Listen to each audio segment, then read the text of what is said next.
The hospital room smells like antiseptic and finality. The machines beep in rhythm with my failing heart, and I know I don't have much time left. 32 years old and dying of complications from years of self-neglect. What a joke. "Mr. Collins, is there anyone we should call?" the nurse asks, her voice gentle with practiced sympathy. I want to laugh, but it comes out as a wheeze. "No, there's no one." She gives me that look, pity mixed with professional detachment, and adjusts my IV. I don't blame her. What kind of person dies alone at 32? The kind who spent the last decade destroying himself over a woman who never looked back.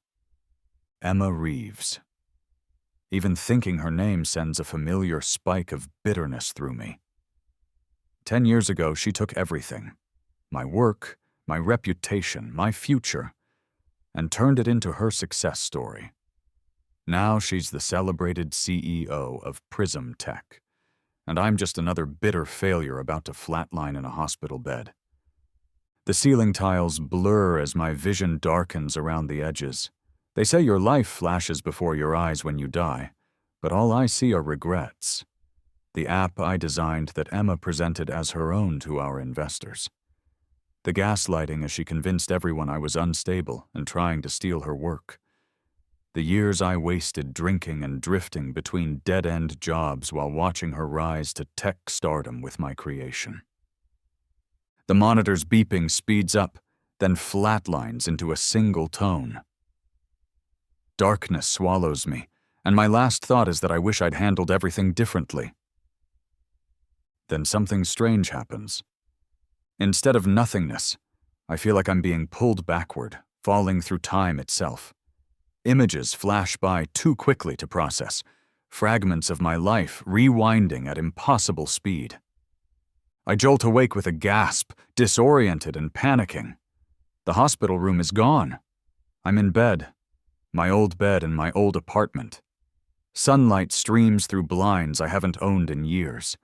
My heart hammers against my ribs as I stumble out of bed and catch my reflection in the mirror.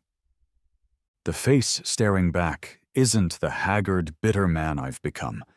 It's me at 22, clear-eyed, unlined, full of potential that hasn't been squandered yet. My hands shake as I grab my phone from the nightstand.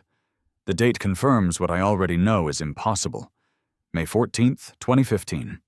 The day before, Emma will betray me. I sink to the floor, back against the bed, and laugh until I'm sobbing. I've been given a second chance, a complete do-over, and I know exactly what to do with it. This time, Emma Reeves won't just steal my work. She'll steal it while I let her, watching her every move, knowing exactly what's coming. And when she thinks she's won, when she's at the pinnacle of her success built on my ideas, I'll be waiting. They say living well is the best revenge. They're wrong. The best revenge is letting someone think they've won, then taking it all away when they least expect it. I wipe my eyes and stand up, suddenly filled with purpose I haven't felt in years, or technically haven't felt yet. Emma thinks she's writing our story, but she has no idea I've already read the ending. And this time I'm changing it. The strangest part about being reborn into your past is the details you notice. The coffee mug I forgot existed. The way my apartment smelled before years of neglect. The sound of that neighbor's dog that disappeared one day. But I can't get distracted. I have 10 years of knowledge and exactly 24 hours before Emma makes her move. I sit at my desk, staring at the code for my app. Our app, technically, though her contribution was minimal. Streamlife, we called it. A revolutionary platform that merged social media with content creation in ways that seem obvious now, but were groundbreaking in 2015. In my first life, Emma took the concept to investors behind my back, claiming I was just the coder who helped execute her vision. I stroke the keyboard, remembering how it played out. Tomorrow morning, Emma will suggest we meet for coffee before work. She'll be wearing that blue dress I always liked, her dark hair pulled back, eyes bright with barely contained excitement. She'll casually mention she's been thinking about our project and wants to get some outside opinions. By the time we reach the office, she'll have laid groundwork with management suggesting I've been acting erratically. By evening, she'll have locked me out of our shared project files. By next week, I'll be fired, and she'll be leading the development team for what was once our dream. I pick up my phone, tempted to call her now and confront her. It would be so easy to change everything immediately. But that's not the plan. Not this time. Instead, I back up everything. Every email, every code commit, every note from our brainstorming sessions. I document my ownership meticulously, then hide it all on a private server where she'll never find it. Evidence I never thought to preserve the first time around. Then I begin making another set of plans. Investments in companies I know will explode. Apple, obviously, Amazon, Netflix, Bitcoin when it's still affordable. But most importantly, I map out the development of a new platform, one that will make Streamlife look primitive by comparison. I have 10 years of tech evolution in my head. I know which features users will want before they do. My phone buzzes with a text from Emma. "You still up? Excited about tomorrow's meeting?" I smile at the screen. Poor Emma. She has no idea what's really coming tomorrow. "Can't wait," I text back. "It's going to change everything." That night, I lie awake, remembering the crushing depression of my first life. The years spent drowning in alcohol and resentment while Emma built her empire on my foundation. The bitter irony of watching interviews where she spoke passionately about her vision. The hollow emptiness of my deathbed. Never again. This time I'll let her win the battle. But I'm going to win the war. Emma is wearing the blue dress, just like I remembered. Her smile is bright as she slides into the seat across from me at our usual coffee shop. "Thanks for meeting early," she says, stirring her latte. "I had this crazy idea last night about Streamlife." I smile, feeling an eerie sense of déjà vu. "What's that?" "I think we should present it to the venture capital group that's visiting next week." And there it is. The first move in a game I've already played. "That seems premature," I say, just as I did the first time. "We still have bugs to work out." She leans forward, eyes bright with what I once mistook for shared excitement. But that's just it. We need funding to really develop it properly. I showed some mock-ups to Jason in management, and he thinks we have something special. Of course she did. Jason, who's had a crush on her since orientation, would approve if she suggested developing an app that just played fart sounds. "You showed him without telling me?" I ask, feigning hurt that's not entirely feigned. Even knowing what's coming, her betrayal still stings. "It was just casual," she says, touching my hand. "Don't be paranoid, Adrian. This could be huge for both of us." Both of us. Right. I force myself to nod, to play along. "Okay, let's talk to the VC group." Her smile widens. "Actually, I was thinking I could handle the pitch. You get so nervous about public speaking." Just like before, I feel that flicker of unease, that warning I ignored the first time. But now I recognize it for what it is, the beginning of the end. "Whatever works best," I say, watching her carefully. "I trust you." Her eyes flick away momentarily. Guilt? Or just calculation? "That means a lot. We're going to make something amazing, Adrian." The rest of the day unfolds with excruciating predictability. The whispered conversation with Jason that stops when I approach. The locked project folder I accidentally don't have access to. The meeting invitation that never arrives in my inbox. The only difference is that this time, I'm watching it all happen with clear eyes. At the end of the day, Emma stops by my desk. "Hey, can we talk tomorrow about some structural changes to the platform? I have a few ideas." Tomorrow, when she'll have already emailed leadership about her concerns regarding my mental state and stability. Sure thing, I smile. I'm all ears. After she leaves, I send one last email to my private account with the final backup of all my work. Then I close my laptop and walk out of the building for what I know will be the last time as an employee. Outside, the spring air feels different than it did the first time I lived this day. Back then, I'd left work excited about the future, oblivious to what was coming.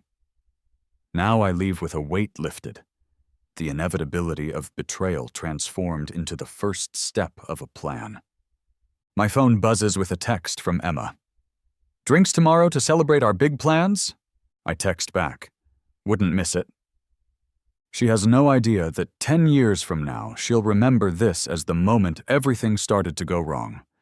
6 months after Emma stole my work and got me fired, I'm sitting in a small apartment across town, surrounded by 3 computer monitors. On one screen, code for my new project. On another, investment accounts showing returns that would seem miraculous to anyone who didn't know the future. On the third, a news article about StreamLife's successful beta launch under Emma's leadership. The headline reads, "Tech wunderkind Emma Reeves revolutionizes social media with StreamLife." I don't feel the rage I expected, just a cool determination. My phone rings. A recruiter trying to headhunt a promising developer for a mid-sized tech firm. I've been doing remote work, building my reputation slowly while focusing on my real project. "I appreciate the offer," I tell him, "but I'm working on something of my own." "Startup?" he asks, interest piqued. "Something like that," I reply. "I'll be looking for the right people soon." The first person on my list is Mei Lin. In my previous life, I met her briefly at a tech conference 5 years from now. By then, she was already Chief Technology Officer at a major competitor. But now, she's still a brilliant but overlooked developer at a company that doesn't recognize her talent. I've spent weeks crafting the perfect cold email to her, explaining my vision for a platform that goes beyond anything currently on the market. Yesterday, she finally agreed to meet. The coffee shop is quiet when she arrives, exactly on time. May is exactly as I remember from that brief meeting in my past life.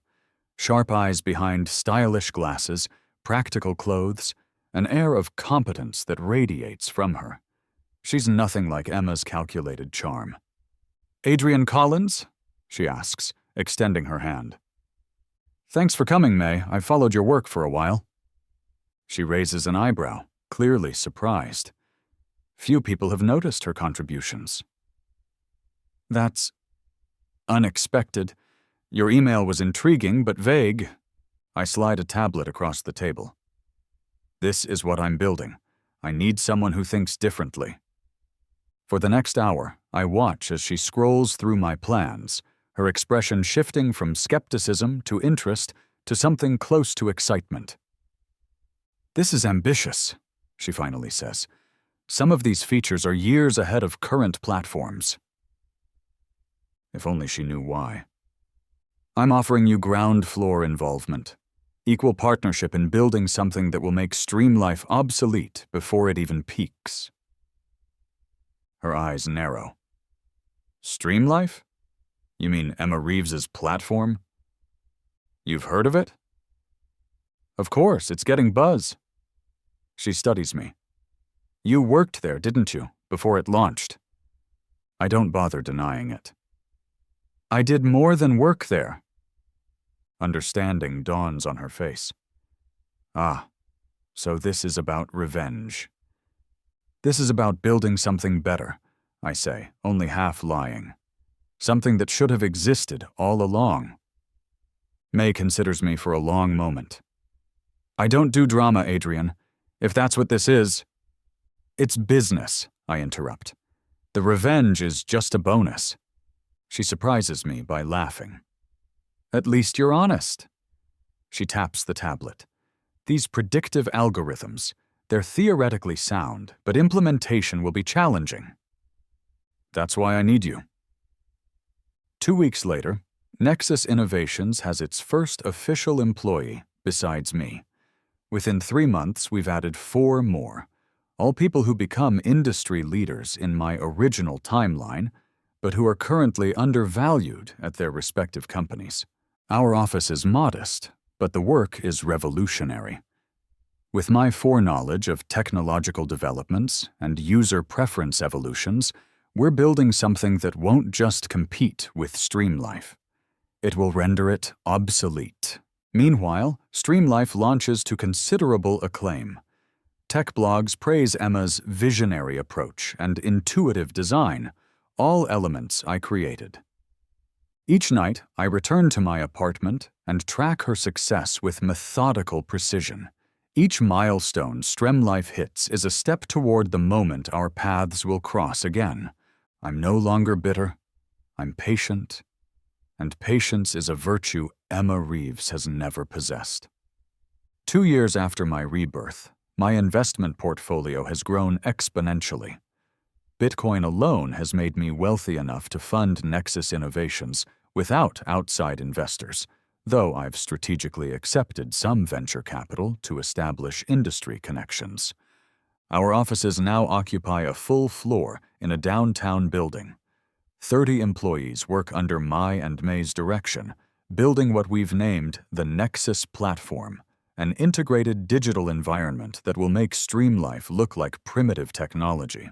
May has become more than my CTO. She's my closest confidant, though I've never told her about my rebirth. Some truths are too strange to share, even with someone you trust.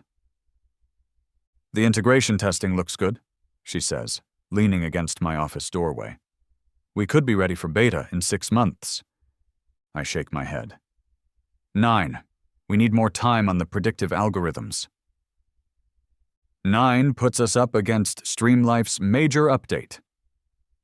I smile. Exactly. She sighs, entering my office and closing the door. Adrian, you're brilliant, and I believe in what we're building. But this fixation on Prism Tech's timeline isn't healthy.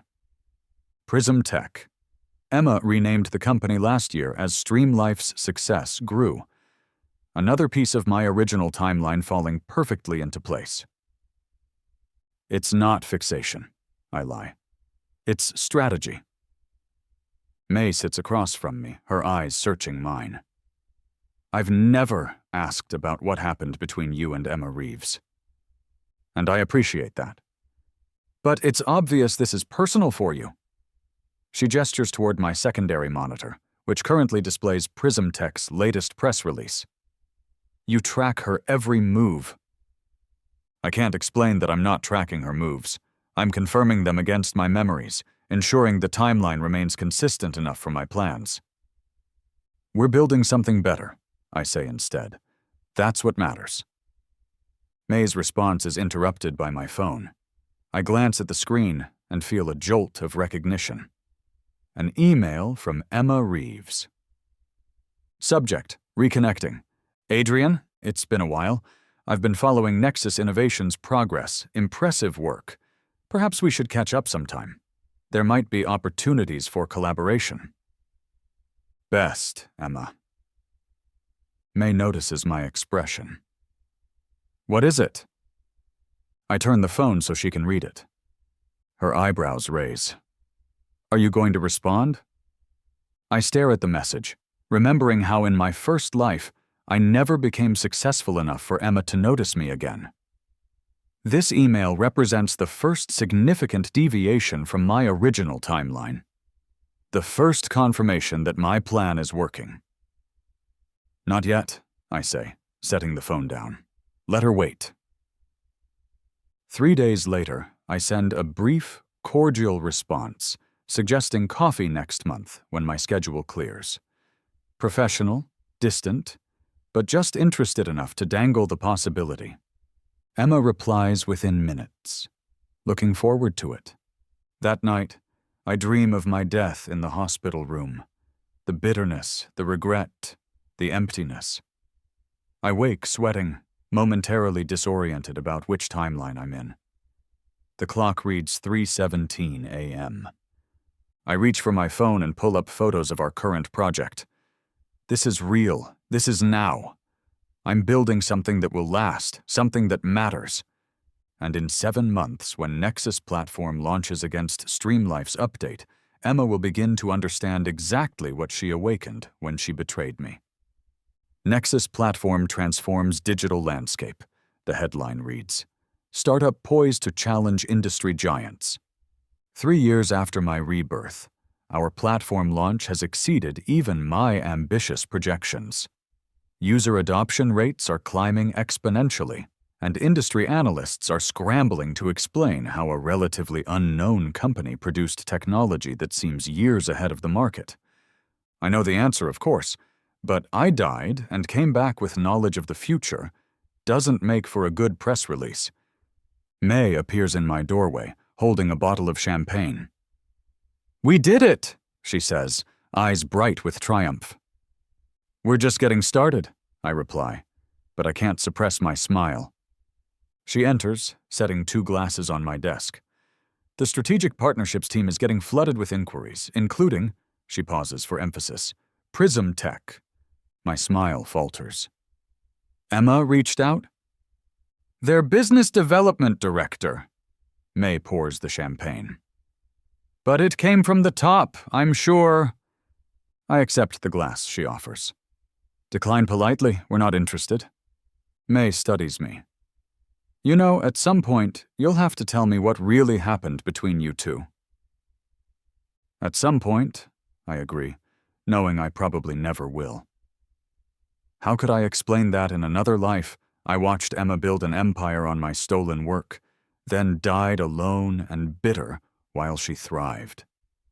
That I've been given a second chance specifically to right that wrong? Instead, I raise my glass. To Nexus. And to whatever comes next. Whatever comes next arrives 3 weeks later at the annual Tech Innovation Conference. I'm scheduled to give a keynote about Nexus platform's development, and the ballroom is packed, a stark contrast to my previous life, where I watched these events from home, drinking myself numb. I'm reviewing my notes backstage when a familiar voice freezes me in place. Adrian Collins, the man of the hour. I turn slowly. Emma stands there, more polished than I remember, success evident in her confident posture and designer clothes. But her eyes are the same, calculating, ambitious, always assessing angles. Emma, I say, keeping my voice neutral despite my pounding heart. Congratulations on Streamlife's success. Likewise on Nexus. She steps closer. Though I have to wonder where you've been hiding this talent all these years. The irony almost makes me laugh. Not hiding, developing. Clearly. Her smile doesn't reach her eyes. Your platform has some interesting features, several that remind me of early Streamlife concepts. Is she actually accusing me of stealing from her? The audacity is breathtaking. Great minds, I suppose, I reply coolly. Though Nexus has moved well beyond those basics. A flash of something, irritation, concern, crosses her face before her professional mask returns. We should catch up properly. Dinner, perhaps. Before I can respond, May appears at my side. Adrian, you're on in 5. She turns to Emma with a polite but reserved smile. Emma Reeves, right? I'm May Lin, Nexus CTO. Emma's eyes flick between us, assessing. A pleasure. I was just telling Adrian we should reconnect sometime. May's hand brushes mine briefly. Casual, but somehow protective. That sounds nice. Though our schedule is packed with partnership meetings for the next few months. Success brings such demands, doesn't it? Emma's smile tightens. Indeed it does. I'll let you prepare, Adrian. But do think about dinner, for old time's sake. After she walks away, May gives me a sidelong glance. So that's Emma Reeves. That's Emma, I confirm. She wants something. I nod. She always does. What Emma wants becomes clear over the following weeks. Streamlife is losing market share to Nexus rapidly. Their technology, once revolutionary, now seems dated compared to our offering. Prism Tech's stock has dropped 15% since our launch. Emma's dinner invitation turns into weekly emails, each more persistent than the last. Business propositions thinly disguising personal outreach. After a month, I finally accept. The restaurant she chooses is upscale, the kind of place she always wanted to go when we were together but couldn't afford. Now she can. For now. She's already seated when I arrive, looking up with a smile that seems genuinely pleased. Adrian, thank you for coming. I slide into the seat across from her. How could I resist such persistence? She laughs softly. Always direct. That's what She catches herself. That's something I've always appreciated about you. The waiter brings menus and takes our drink orders. I watch Emma over the rim of my water glass, marveling at how different this feels from my imagined confrontation. In my darkest moments during my first life, I'd fantasized about facing her after achieving success, throwing her betrayal in her face. But now that I'm here, those impulses feel childish. Your platform is extraordinary, she says after the waiter leaves. The predictive algorithms especially. You've leapfrogged everyone. Including Streamlife, I say, watching her reaction. Her smile falters slightly. We're still market leaders in user engagement. For now, she sets down her menu. Actually, that's partly why I wanted to meet. I think there could be value in collaboration between our companies. Your technology, our user base. I lean back, understanding perfectly. She's not seeking collaboration, she's looking for salvation. In my original timeline, Streamlife eventually stagnated under her leadership around year 5, with user engagement dropping as newer platforms emerged. We're only in year 3, but Nexus's early arrival has accelerated that decline. I'm not interested in merging with Prism Tech, Emma. Not a merger, she says quickly. A partnership. Limited integration. I study her, seeing the first hints of desperation beneath her polished exterior. Why would that benefit Nexus? She hesitates, clearly unprepared for such direct rejection.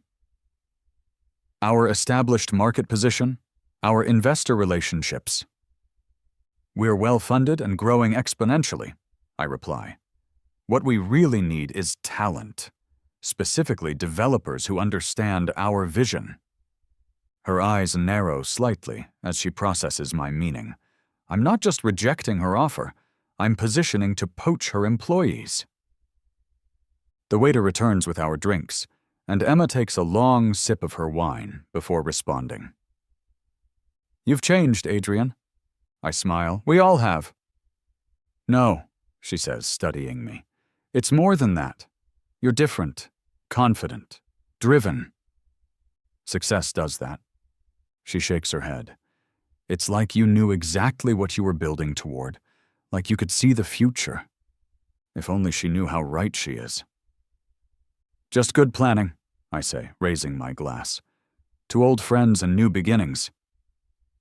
She hesitates, then clinks her glass against mine. To new beginnings. As we order dinner, the conversation shifts to safer topics. Industry gossip, mutual acquaintances, technological trends. To anyone observing, we might look like old friends reconnecting. Only I know this is just another move in a game Emma doesn't realize we're playing. When we part outside the restaurant, she touches my arm. We should do this again. We should, I agree, knowing I'll accept her next invitation too, and the one after that. By the time I reach my car, my phone buzzes with a text from May. How was your blast from the past? I smile at her message. Illuminating. She's exactly who I remembered. What I don't text is that Emma is also exactly where I want her, scrambling to save her company, looking to me for rescue, beginning to question her past decisions. The scales haven't fully balanced yet, but they're starting to tip. 4 years after my rebirth, Nexus has become what Stream Life never could. Not just a platform, but an ecosystem. Our user base has quadrupled in the past year alone.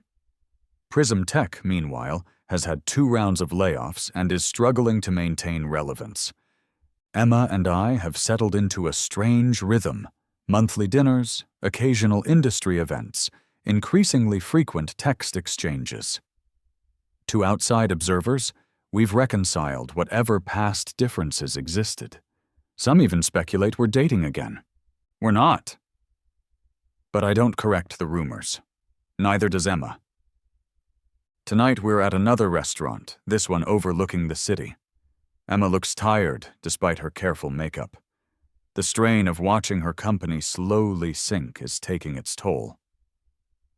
Our board is pushing for more aggressive changes, she says, twirling pasta around her fork without eating it. They want to pivot toward enterprise solutions. I take a sip of wine. Running from the consumer market we're dominating? She shoots me a look. Not running, strategically reallocating resources. Sounds like surrender to me. Her fork clatters against the plate. What do you want me to say, Adrian? That you've won? That Nexus is crushing us? Fine, you've won. I study her, genuinely surprised by this outburst. In my first life, Emma never admitted defeat about anything. This is another deviation from the timeline I remember. This isn't about winning, I lie. Isn't it? She leans forward. We both know what happened 5 years ago. I took credit for your work. I pushed you out. I built my success on your ideas. My breath catches. She's never acknowledged this, not in either timeline. You remember it differently now? I ask carefully. Emma looks away. I told myself I was just being ambitious, that you wouldn't have known how to sell the concept anyway. She meets my eyes again. But we both know that was just justification. Why are you telling me this now? Because, she says quietly, I miss what we had, before everything went wrong, and seeing you again these past months, it's made me realize what I threw away. I stare at her, suspicious of this convenient remorse now that she needs my help. What exactly are you saying, Emma? I'm saying I made a mistake, she replies. Not just professionally, personally. You and I. We were good together, Adrian. We could be again. And there it is, the play I've been waiting for. Emma Reeves running out of options, attempting to use our past connection to save her future. In my first life, I would have fallen for it. I would have been so desperate for her approval, her affection, that I would have sacrificed anything for another chance. But this isn't my first life. It's been a long time, I say carefully. We're different people now. But some things don't change, she insists, reaching across the table to touch my hand. The connection we had, the way we understood each other. I allow her fingers to rest on mine, watching her face. There's calculation there, yes. Emma is always calculating, but also something that looks remarkably like genuine longing. I need time, I say, giving her exactly what she wants. Hope, not rejection. This is unexpected. Relief washes over her features. Of course. Take all the time you need. I'm not going anywhere. Later that night, I find myself on May's doorstep, a bottle of wine in hand. She opens the door in sweatpants and a Nexus company hoodie, her hair loose around her shoulders, so different from Emma's perpetual polish. This is a surprise, she says, but steps aside to let me in. Bad time? Just coding, she replies, leading me to her kitchen where laptops and tablets are spread across the counter. But I could use a break. I set down the wine. I had dinner with Emma. May's expression shifts subtly. And how was the latest chapter in the Adrian and Emma saga? She suggested we try again, romantically. May freezes in the act of reaching for wine glasses. I see, and you're here because… The question hangs between us, laden with meaning I'm not ready to fully acknowledge. In my careful planning for this second life, I never accounted for Mei Lin becoming so important to me. She was supposed to be a business partner, a key ally in my rise, not someone whose opinion suddenly matters more than my decade-long revenge plan. Because I wanted to see you, I say simply. She studies me for a long moment, then resumes retrieving the glasses. Are you going to take her up on it? It would be strategically advantageous. May pours the wine with more force than necessary. How romantic. That's not… I stop, unsure how to explain myself without revealing everything. It's complicated. It always is with exes, she says, sliding a glass toward me, especially exes who torpedoed your career and are now watching you succeed while their company tanks. I can't help smiling. You've been paying attention. Of course I have. She takes a sip of wine, eyes never leaving mine. So what's your plan? Date her while she tries to save Prism Tech by leveraging your relationship? Sounds healthy. Put that way, the absurdity of the situation hits me. What am I doing? In my determination to orchestrate the perfect revenge, I've started playing games with not just Emma's emotions, but potentially May's as well. There is no plan, I admit. Not anymore. May raises an eyebrow. That doesn't sound like the strategic mastermind I know. Maybe I'm tired of strategy. She sets down her glass.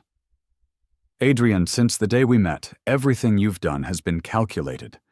Building Nexus, poaching talent from Prism, even reconnecting with Emma. I'm not judging, it's worked brilliantly. But don't tell me now that you're suddenly just going with the flow. She's right, of course. Every move since my rebirth has been deliberate, aimed at a specific outcome. But somewhere along the way, the endpoint changed. It's no longer enough to destroy Emma professionally. I want something more. Something I never had in my first life. What if there's something I want more than revenge? I ask quietly. May's expression softens. Then you'd better figure out what that is before you string anyone along. I move around the counter, closing the distance between us. I think I already know. When I kiss her, it's nothing like the calculated moves I've been making for 4 years. It's impulsive, honest, and completely unplanned. And when she kisses me back, the feeling that surges through me isn't satisfaction at a plan coming together. It's something far more dangerous. You've been avoiding me, Emma says as soon as I answer the phone. It's been 2 weeks since our dinner. 2 weeks since she suggested rekindling our relationship. 2 weeks since I kissed May in her kitchen, and everything became more complicated. I've been busy, I reply, watching Nexus's developers through the glass wall of my office. End of quarter reports. Adrian, her voice softens. I know I sprung a lot on you, but I meant what I said. About us. I close my eyes, remembering my plan. String Emma along. Let her believe she has a chance. Watch her hopes rise before I crush them, just as she once did to me. But the plan feels hollow now. Petty, even. Emma, I… Have dinner with me, she interrupts. Friday, please. I should say no. I should focus on what's developing with May. Something genuine, not built on manipulation and revenge. Okay, I hear myself say instead. Friday. After we hang up, I sit staring at my phone, questioning my own motives. Am I still pursuing revenge? Or am I genuinely curious to see if Emma has changed? May appears in my doorway, tablet in hand. The new algorithm tests look promising, she says, all business despite what's developing between us. Engagement is up 23%. Come in, I say, gesturing to the chair across from me. Close the door. She complies, her expression carefully neutral. We haven't discussed the kiss, both throwing ourselves into work instead. I'm having dinner with Emma on Friday, I say without preamble. May's face reveals nothing. Any particular reason? Closure, maybe. She nods slowly. And us? That depends, I say carefully, on what you want. May sets the tablet down. What I want is clarity, Adrian. I'm not interested in being part of some revenge scenario against your ex. If that's what this is... It's not, I interrupt. Not with you. But it is with her. I can't lie to May, not about this. It was. I'm not sure anymore. She stands. Figure it out, Adrian, because I won't be a backup plan or a pawn in whatever game you're playing with her. She heads for the door, then pauses. For what it's worth, I think you're better than the revenge you've been chasing. After she leaves, I sit staring at the wall, her words echoing. Am I better than my revenge? In my first life, bitterness consumed me until it literally killed me. In this second chance, I've built something remarkable. Not just Nexus, but a life with potential, with connections, with May.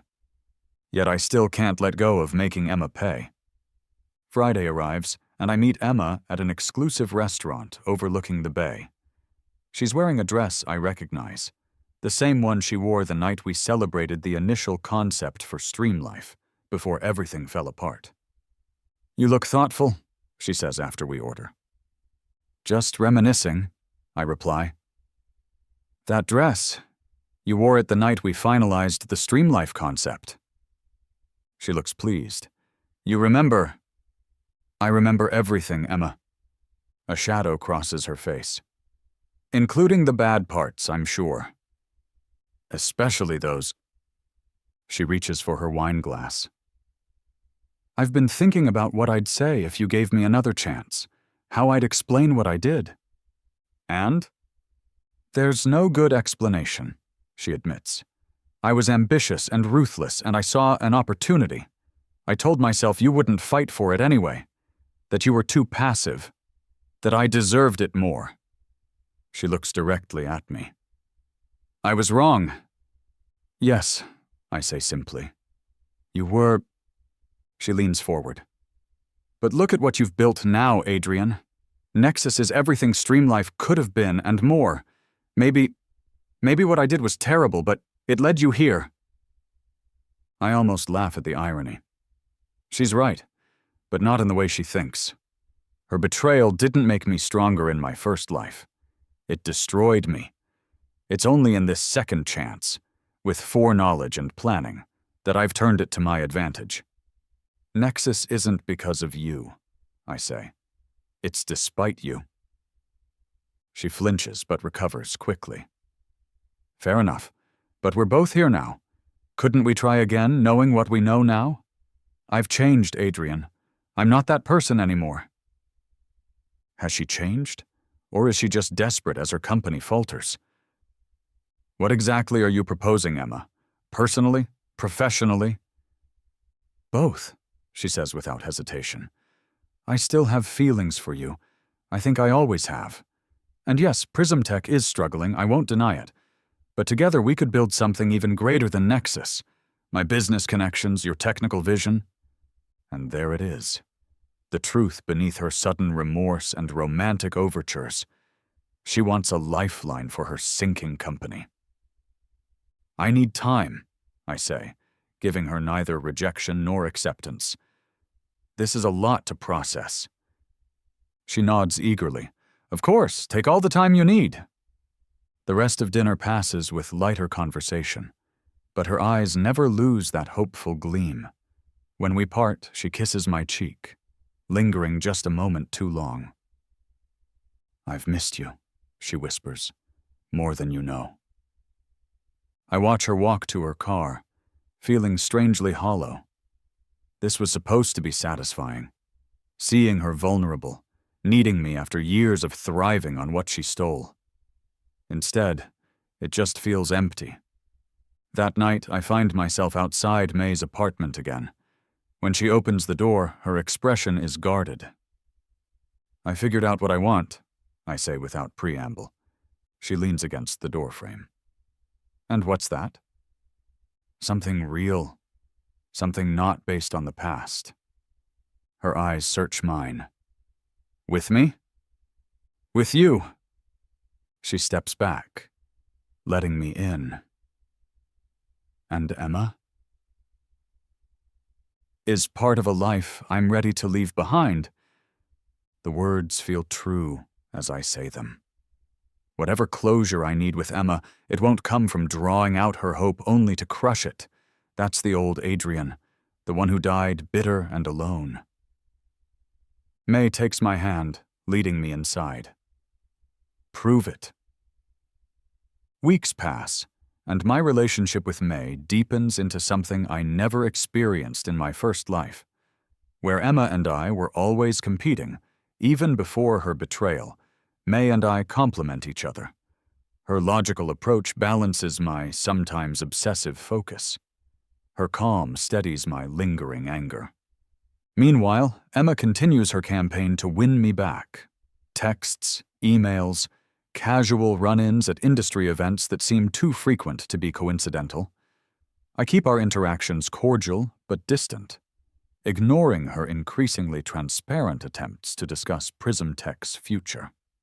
On a rainy Sunday morning, May and I are having breakfast at my place when she asks the question I've been dreading. "When are you going to tell Emma about us?" I set down my coffee. "Is that necessary? We're not exactly announcing things publicly." May raises an eyebrow. "We're not hiding it either. The entire Nexus team knows we're together." "It's complicated with Emma." "Only because you're making it complicated," she says.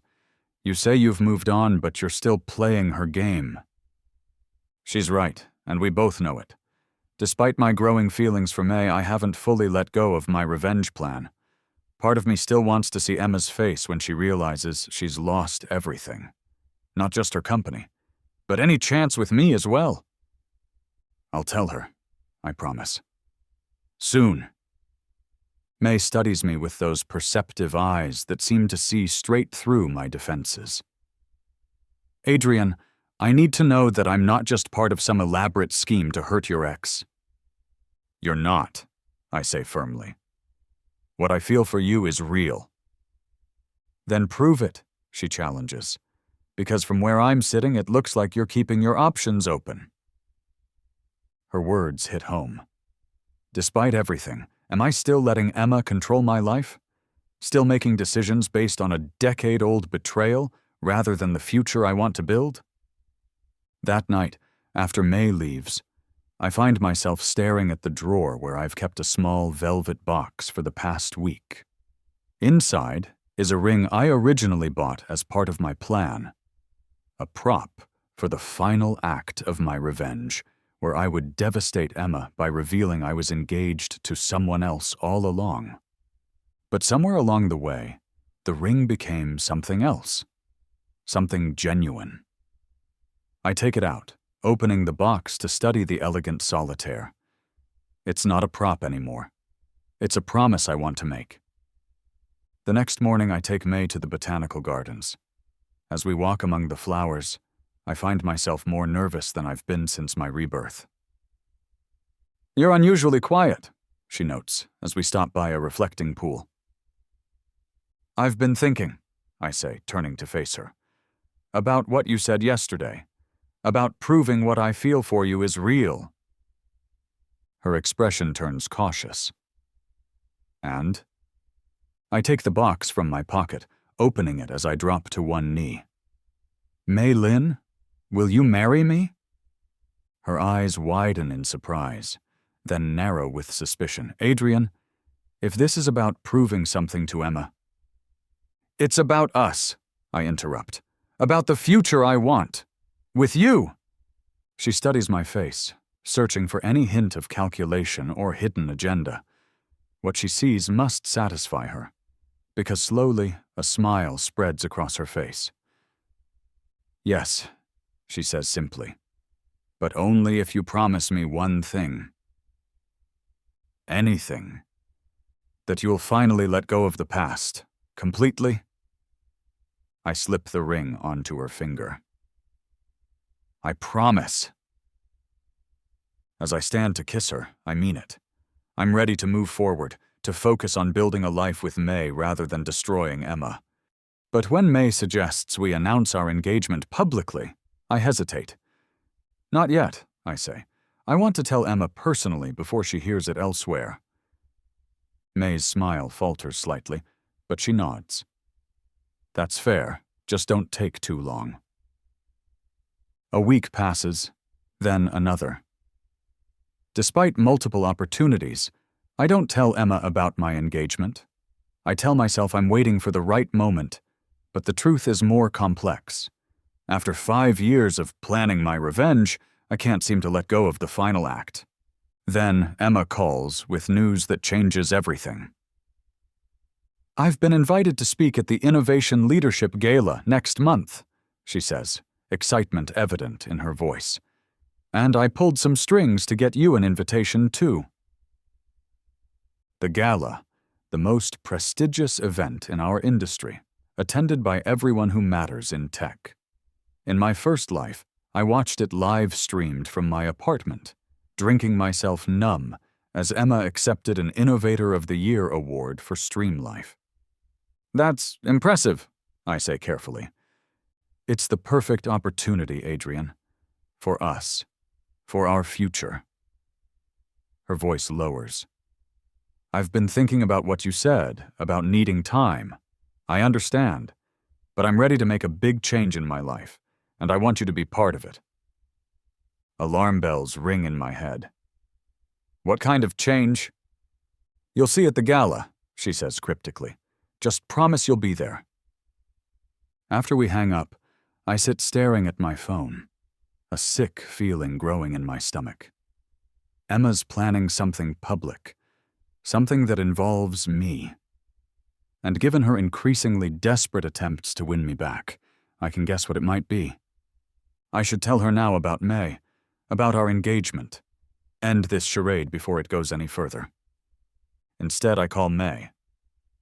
"Do you own a gala-appropriate dress?" I ask when she answers. "Hello to you too," she laughs. "Why?" "Because we've just been invited to the Innovation Leadership Gala." "We? As in both of us?" "As CEO and CTO of Nexus, yes. And," I pause, "as my fiancé." Her silence speaks volumes. "You're finally ready to go public?" she asks eventually. "More than ready," I reply. "It's time everyone knew about us." Including Emma. The night of the gala arrives, and I find myself adjusting my tie in front of the mirror with shaking hands. Tonight, 5 years of planning culminates in a moment I've envisioned countless times. The look on Emma's face when she realizes she's lost everything. But as I stare at my reflection, I don't see triumph. I see a man still defined by a decade-old betrayal, still letting the past dictate his future. "You look handsome," May says, appearing behind me in a stunning silver gown. The engagement ring glitters on her finger, visible to anyone who looks. "And you're beautiful," I reply, turning to kiss her. "Are you ready for this?" "The question is, are you?" Her eyes search mine. "You promised you'd let go of the past." "I am," I insist. "Tonight's about us, not Emma."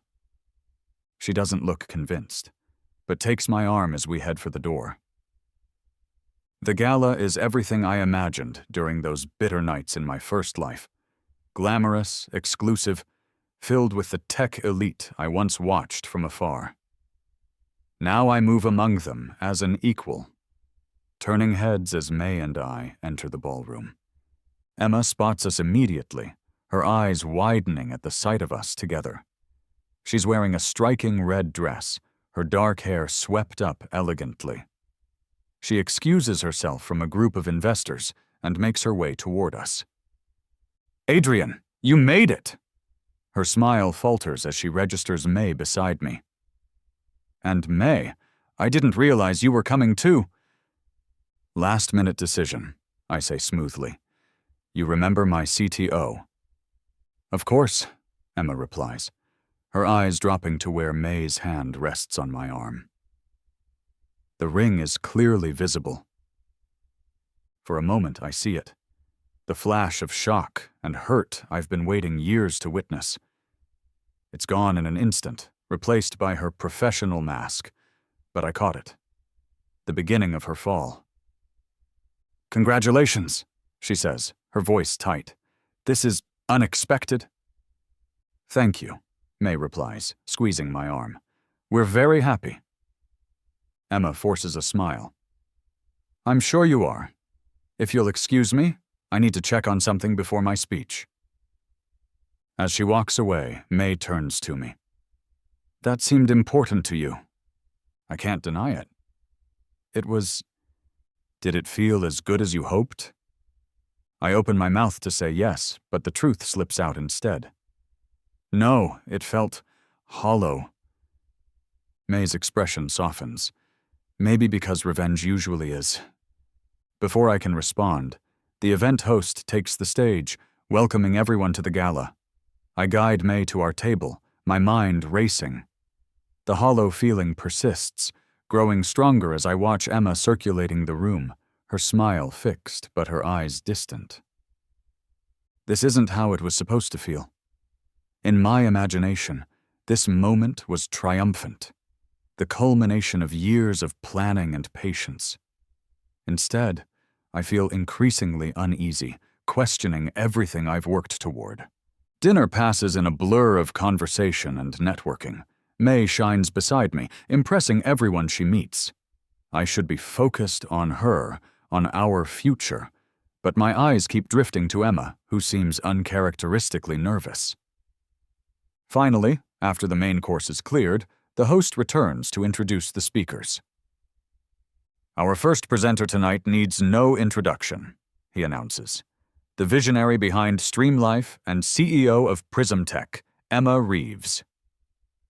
Applause fills the room as Emma takes the stage, composed and elegant despite the tension I noticed earlier. She smiles out at the crowd, her gaze settling briefly on me. "Thank you all for being here tonight," she begins. "The tech industry is built on innovation, on seeing possibilities others miss. But it's also built on connections, on relationships."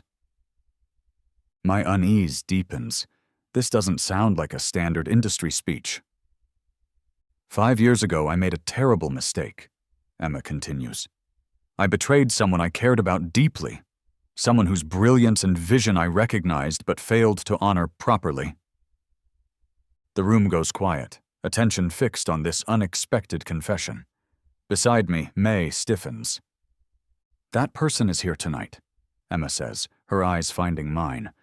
"Adrian Collins, the founder of Nexus Innovations, was once my partner in every sense of the word. Together, we conceived what would become Streamlife. But in my ambition, I took credit for his work. I pushed him aside. I built my career on his ideas." Murmurs ripple through the audience. This public confession was the last thing I expected. "Adrian," she continues, her voice carrying clearly through the stunned silence, "I've spent years regretting what I did to you. Watching you build Nexus, seeing the visionary you've become, it's made me realize what I threw away. Not just professionally, but personally. My heart pounds as I realize where this is going. May's hand tightens around mine. "I know this is unorthodox," Emma says, "but life is too short for regrets. Adrian Collins, I am still in love with you. I always have been. And I'm standing here, in front of our entire industry, asking if you could find it in your heart to give us, a second chance." The silence that follows is deafening. Every eye in the room turns to me, waiting for my response. This is the moment I've been orchestrating for 5 years. Emma, vulnerable and exposed, putting her heart on the line publicly just as I once did privately before she crushed me. I should be savoring this. Instead, I feel sick. Slowly, I stand. Emma's face lights with hope. "Emma," I say, my voice steady despite my churning emotions, "I appreciate your honesty tonight. It can't have been easy to admit those things publicly." Her smile wavers as she registers my tone. "But the truth is," I continue, "I've moved on. I found someone real." I turn to May, who stands beside me, our joined hands revealing her ring to the room. "I'd like everyone to meet my fiancée, May Lin. Not just the brilliant CTO of Nexus, but the woman I'm going to spend my life with." Emma's composure cracks visibly. The look on her face, shock, humiliation, genuine heartbreak, is exactly what I'd planned for all these years. But it brings no satisfaction, only a hollow ache. "I wish you well, Emma," I finish quietly. "Truly."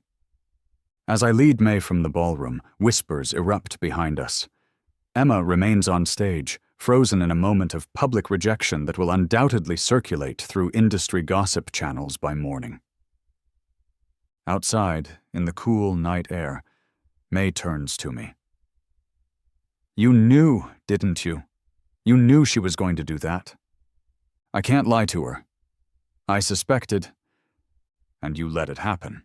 You orchestrated this, bringing me here, announcing our engagement publicly.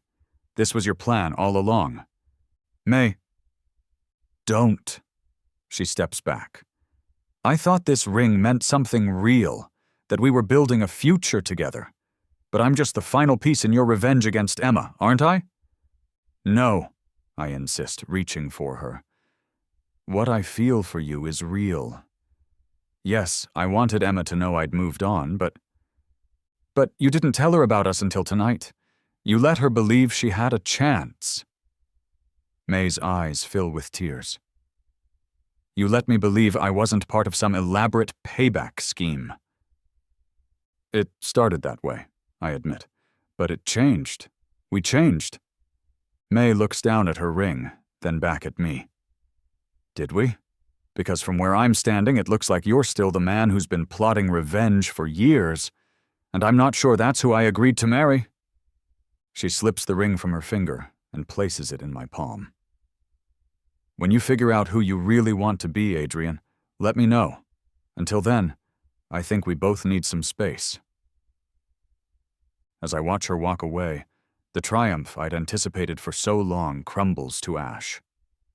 I've ruined the one genuine thing in my reborn life for a moment of revenge that brought no satisfaction.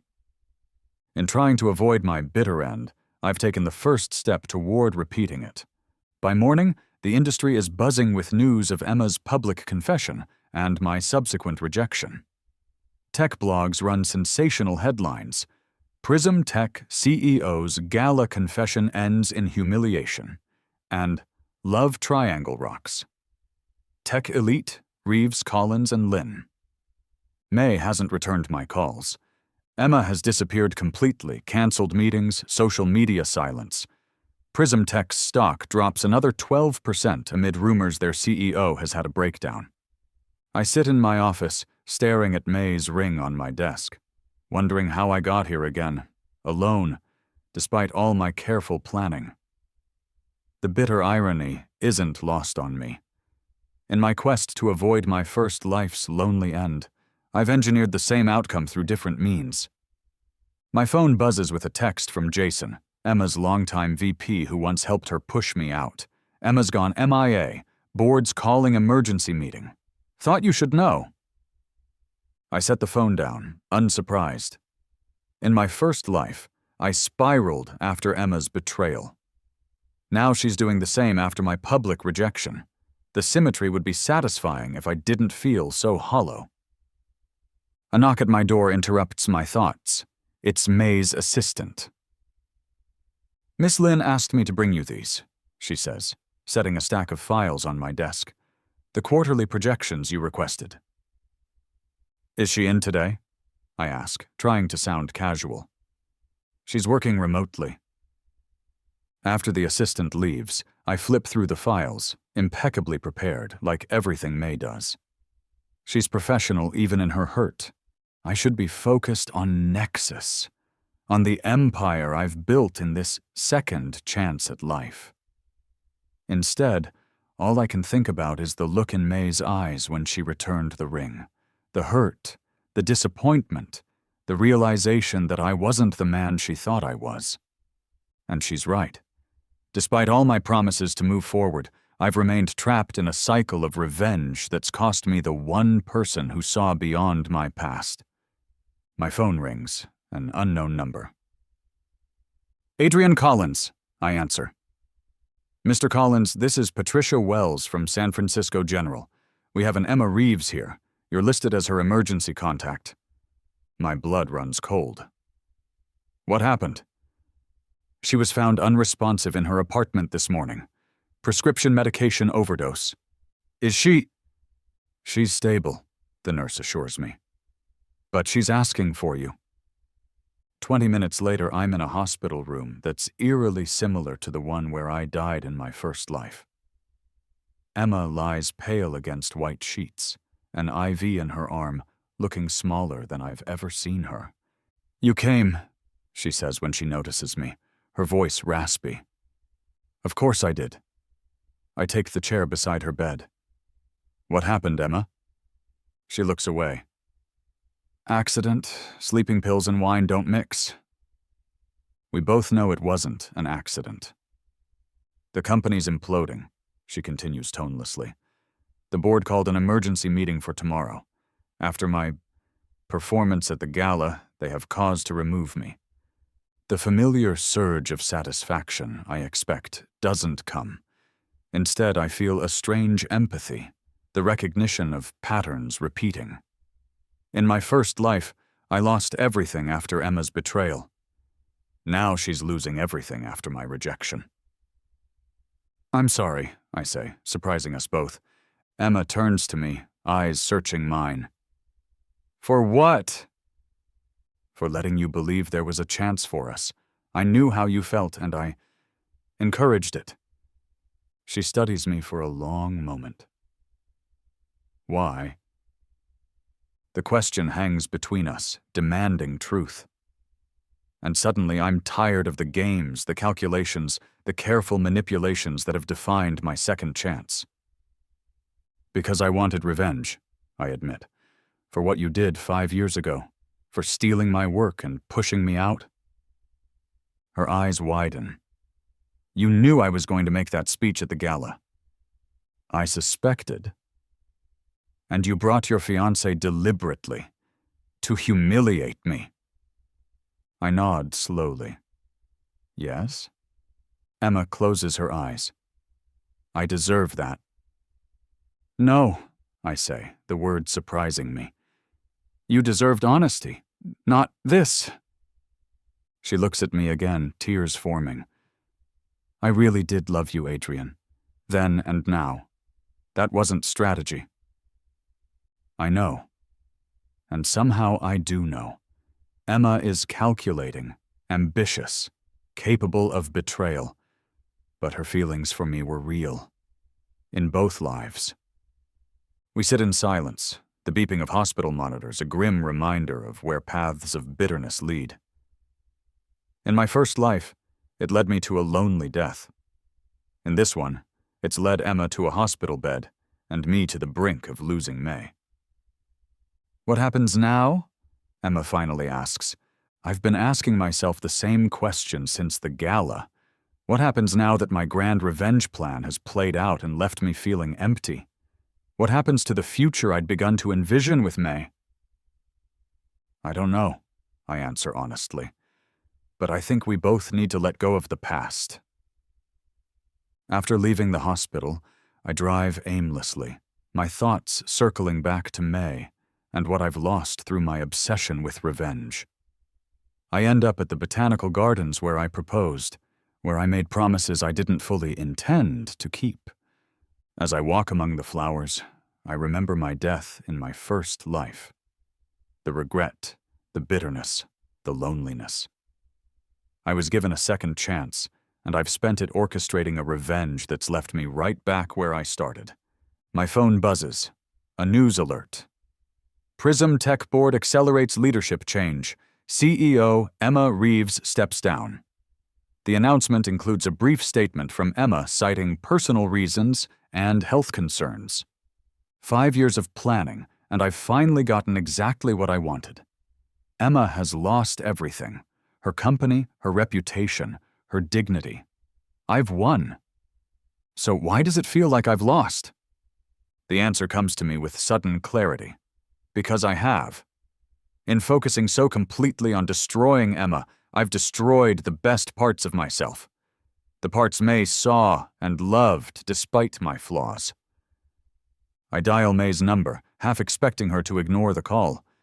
To my surprise, she answers. "Adrian," she says, her voice carefully neutral. "I need to see you," I say. "Please." A pause. "Why?" "Because I've been an idiot. Because I've been living for revenge instead of living for the future. Because—" my voice breaks. "Because I love you, and I'm afraid I've ruined the best thing that's ever happened to me." The silence stretches so long I think she's hung up. "My place," she finally says. 1 hour.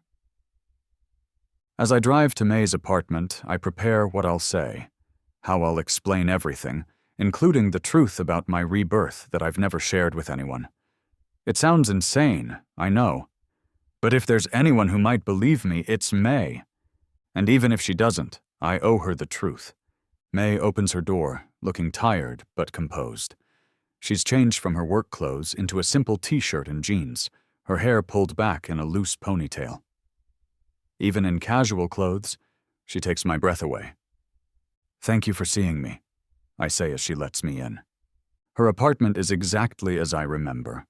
Organized, minimalist, with touches of warmth in the art she's collected from her travels. It feels more like home than my own place ever has. "You said you needed to tell me something," she says, gesturing for me to sit.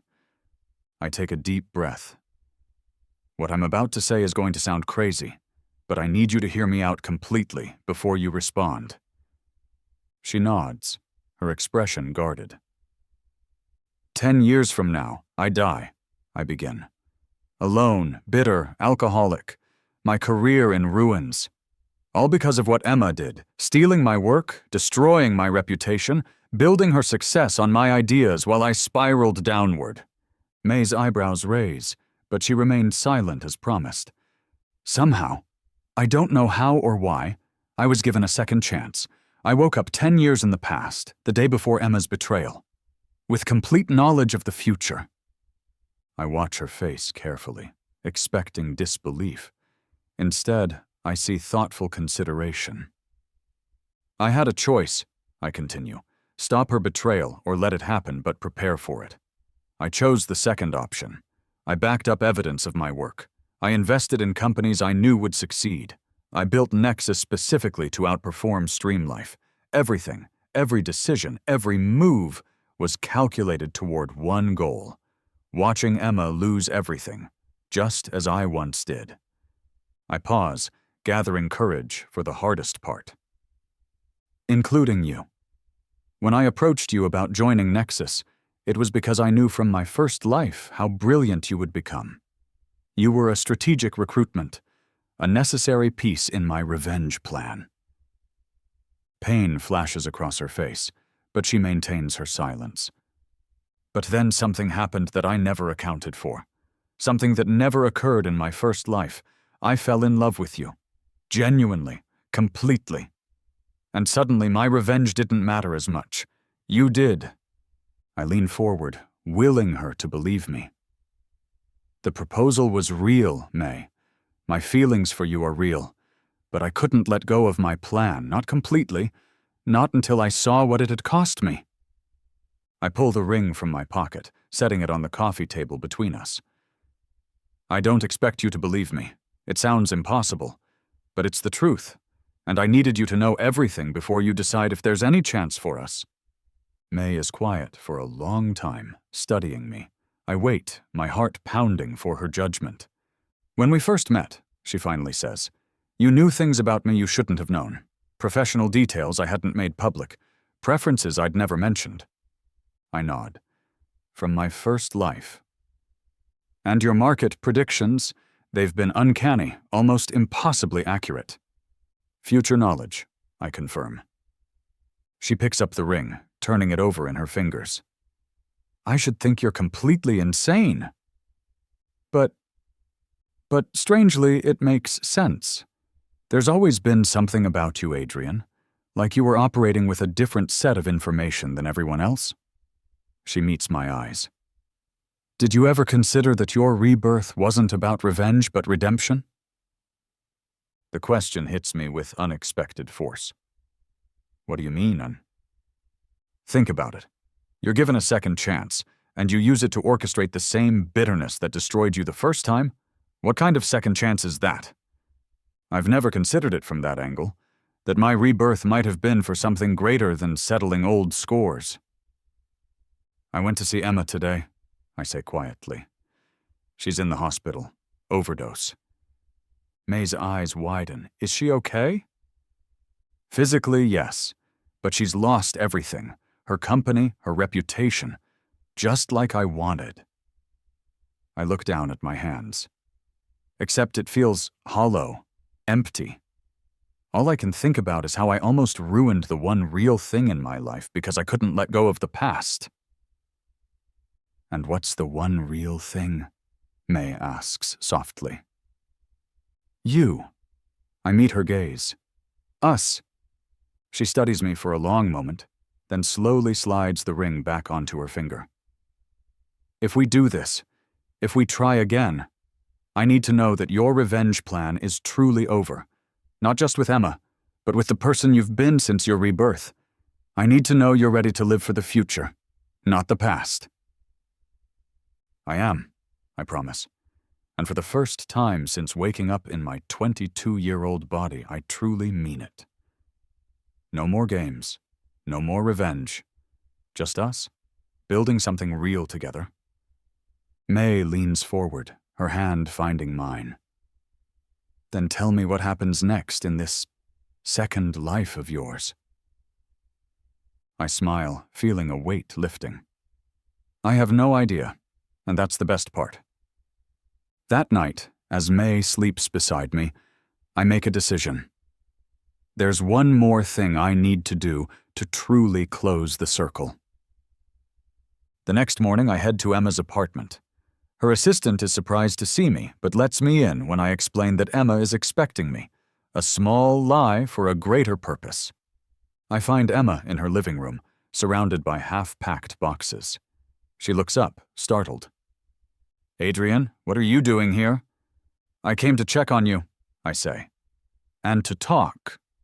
She gestures to the couch, self-consciously smoothing her rumpled shirt. As you can see, I'm packing. The board gave me 2 weeks to clear out my office and my company apartment. Where will you go? She shrugs. Home to Boston, maybe. Start over. She attempts a smile that doesn't reach her eyes. Ironic, isn't it? 5 years ago, I destroyed your career. Now you've destroyed mine. That was never my intention, I lie. Emma gives me a look. Come on, Adrian. We both know that's exactly what you intended. You've been planning this for years. There's no point denying it further. Yes. She nods, resigned. I deserved it. What I did to you was unforgivable. No, I say, surprising myself. It wasn't unforgivable. I've been holding on to that betrayal for longer than you know, using it as fuel, letting it define me. I lean forward, and I'm tired of it. I'm tired of living in the past. Emma studies me, confused. What are you saying? I'm saying I forgive you, Emma, for everything. Her eyes widen in disbelief. Just like that? No, not just like that. It's taken me years, a lifetime, really, to understand that hatred poisons the one who holds it. I nearly lost May because I couldn't let go of my need for revenge. I nearly became the bitter, lonely person I swore I'd never be again. Again? She asks, puzzled. I smile faintly. Just a figure of speech. Emma sinks back into her chair, processing my words. So you love her, May? Yes, I answer without hesitation. Completely? She nods slowly. I'm glad. She seems good, strong. She is. I hesitate, then continue. There's something else, Emma. A business proposition. Her eyebrows raise. I'm not exactly in a position to negotiate business deals right now. Hear me out. Nexus is looking to expand our Enterprise Solutions division. We need someone with your industry connections and experience. Emma stares at me. You're offering me a job? I'm offering you a fresh start, not a merger, not a takeover, a legitimate position where your talents would be valued. Why would you do that? After everything? Because moving forward means actually moving forward, for both of us. As I leave Emma's apartment, I feel lighter than I have since my rebirth. The future stretches before me, uncertain, unwritten, but full of possibilities that have nothing to do with revenge and everything to do with growth. My phone rings. May. How did it go? She asks when I answer. Better than expected. She's considering the offer. And you? How do you feel? I look up at the blue sky, at the city stretching before me, a city that in another life watched me destroy myself over a betrayal I couldn't let go. Free, I tell her. I feel free. 1 year after the gala incident, I stand in a small room at the back of the botanical gardens, adjusting my tie for the 10th time. The same gardens where I proposed to May, where I made promises I've spent a year proving I can keep. You look fine, my best man assures me. Stop fidgeting. Sorry, I mutter, just nervous. And I am, though not for the usual reasons. Today isn't just my wedding day. It's also the day I was supposed to die in my first life. A coincidence. May pointed out when we were choosing dates, though she doesn't understand its full significance. It's poetic, she'd said. May 14th, exactly 5 years after your first day at Nexus. A perfect circle. If only she knew just how circular this journey has been. There's a knock at the door, and one of the wedding coordinators pokes her head in. 5 minutes, Mr. Collins. 5 minutes until I marry May. 5 minutes until I officially start a life I never imagined possible in my bitter first go-round. The symbolism isn't lost on me. As I take my place at the front of the small gathering, I scan the faces of our guests, Nexus employees who've become like family, May's parents, who flew in from Shanghai, a few industry friends, and, to my surprise, Emma, sitting quietly in the back row. The invitation was May's idea. If you've truly moved on, she'd said, then her presence shouldn't matter. It would be closure for both of you. I'd agreed, though I never expected Emma to accept. Yet here she is, looking elegant but subdued in a simple blue dress. Our eyes meet briefly, and she offers a small, genuine smile that contains no bitterness. The music changes, and everyone stands as May appears at the end of the aisle. She's breathtaking in a simple white gown, her smile radiant as she walks toward me. In this moment, every calculation, every manipulation, every step of my revenge plan seems not just petty, but incomprehensible. How could I have risked losing this? The ceremony passes in a blur of vows and rings and promises I intend to keep. When the officiant pronounces us married, I kiss May with a depth of feeling I didn't know I was capable of in either lifetime. At the reception, as we move from table to table greeting guests, we eventually reach Emma. She stands, embracing May with surprising warmth. "Congratulations," she says. "You make a beautiful couple." "Thank you for coming," May replies, and I can tell she means it. "It means a lot to both of us." Emma turns to me, hesitating before offering her hand. I ignore it and pull her into a brief hug instead. "I'm glad you're here," I tell her quietly. "Wouldn't have missed it," she replies. "You deserve this happiness, Adrian, both of you." As we move on, May squeezes my hand. "That was nice." "It was the right thing to do," I say, realizing I mean it. Emma is part of my past, a past I've finally, truly let go of. Later, as dinner winds down, I stand to give my speech. The faces turned toward me are expectant, happy, unaware of the unique journey that brought me to this moment. "When I was younger," I begin, "I never imagined finding this kind of happiness. I was too focused on success, on proving myself, on the wrong things." I look at May, sitting beside me. "And then I got a second chance. A chance to reevaluate what really matters. A chance to build something lasting." Only May understands the double meaning in my words. She smiles, her eyes glistening. "Some people spend their whole lives chasing the wrong things," I continue. "Success, revenge, validation from others. I was one of them. But true freedom comes from letting go of the past and embracing the future, whatever it may hold." I raise my glass. To second chances, and to my wife, who showed me what's truly worth fighting for. As the reception continues, I find myself on the terrace, taking a moment alone to process the day. The date, the symmetry of it all. Emma joins me, 2 glasses of champagne in hand. She offers one to me. "Not drinking too much these days," I say, but accept it anyway. "1 glass won't kill you." She leans against the railing. "This is quite the success story, Adrian. Nexus is thriving. You've got the perfect wife, and you've even managed to forgive your nemesis." She smiles wryly. "All by 32, the age I died in my first life." The coincidence sends a shiver through me. "It took some time to get here," I admit. "Well, you've certainly landed on your feet." She sips her champagne. "You know, I start at Nexus next week.